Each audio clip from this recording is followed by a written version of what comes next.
मेरी शादी से लेके अब तक जितने फ्लावर्स मेरे हस्बैंड ने मुझे दिए ना, मैंने उन सबको सेव करके रखा कि मैं इनको प्रिजर्व करूँगी एक दिन। मगर वो हुआ ये कि एक दिन आते आते मुझे 1 साल लग गया।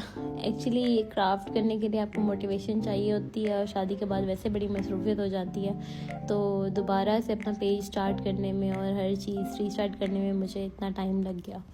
फिर खैर मैंने कहा अगर मैं शुरू कर ही रही हूँ तो मैं अपने हस्बैंड के दिए हुए फ्लावर्स को प्रिजर्व करने से ही शुरू करूँ। इसके लिए फिर ये मेरी रेजन टेबल आप देख सकते हैं, जिसको मैंने सेट किया था कि मैं यहाँ पे बैठ के प्रॉपर अपना काम करूँगी और यहीं से शुरुआत लूँगी।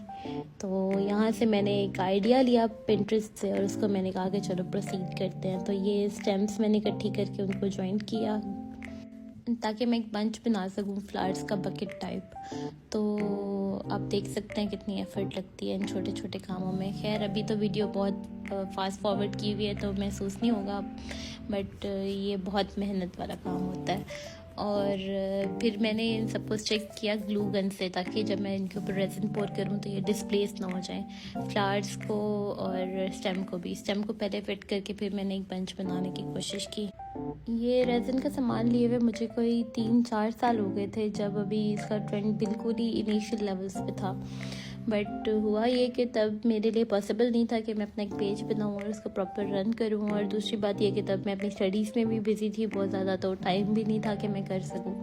फिर अब इतने सारे लोगों को करते हुए देख के, इतने पेजेस और इतने ज़्यादा प्रोडक्ट्स न्यू इन्वेंट हो गए, सारा कुछ बन गया, तो अब मुझे फिर ये लगने लगा कि मैं शायद रेस में ना बहुत पीछे चली गई हूँ, कि मैं अब स्टार्ट करूँगी तो वो पता नहीं कैसे होगा कैसे नहीं होगा। लोगों के तो इतने इतने फॉलोवर्स हैं, उनकी तो पर डे इतनी इतनी सेल हो रही है, मेरा काम कहाँ से स्टार्ट हो सकता है इतनी जल्दी अब, और मैं बिल्कुल ही ज़ीरो से अभी नहीं स्टार्ट कर सकती।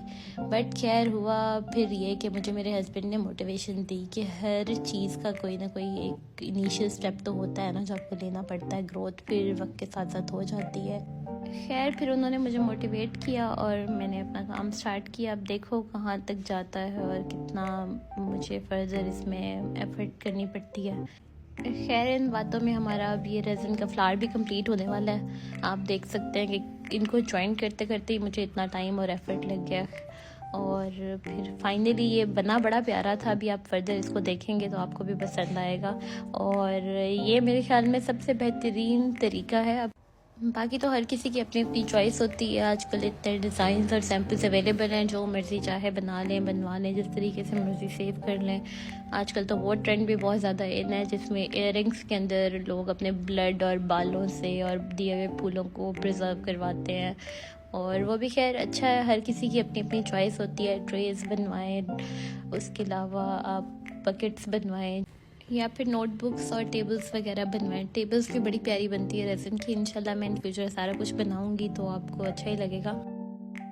अच्छा जी, अब हमारा बकेट पेस्ट हो गया है, तो मैंने इसकी सफाई की अपने मोल्ड की, ताकि मैं इसके अंदर रेजिन पोर कर सकूं। इसके लिए ग्लव्स वेयर करने पड़ते हैं ताकि आपके हाथ ख़राब ना हो। और ग्लव्स पहले मैं सिलिकॉन वाले यूज़ करती थी, बट अब मैं ये वाले लेके आई हूँ क्योंकि ये ज़्यादा अफोर्डेबल भी होते हैं और कन्वीनियंट भी ज़्यादा होते हैं। सिलिकॉन हाथों पर चिपकते रहते हैं तो उनसे आपको इतना मज़ा भी नहीं आता काम करने में। ये रेजिन के अंदर मैंने वाइट एक्रेलिक पेंट मिक्स किया ताकि मैं बेस को वाइट कर सकूँ। अब वो जो मेरी इंस्पिरेशन वाली पिक्चर थी ना, उसके अंदर एक्रेलिक बेस वाइट पेंट की हुई थी उन्होंने। बेस पोर करने के बाद मैंने उसको हीट गन से बबल रिमूव करने की कोशिश की और हो गया मेरे से ब्लेंडर। आप देख सकते हैं कि पेटल्स ड्राइड फ्लावर्स थे तो उसमें से निकल के रेजिन के ऊपर आ गई।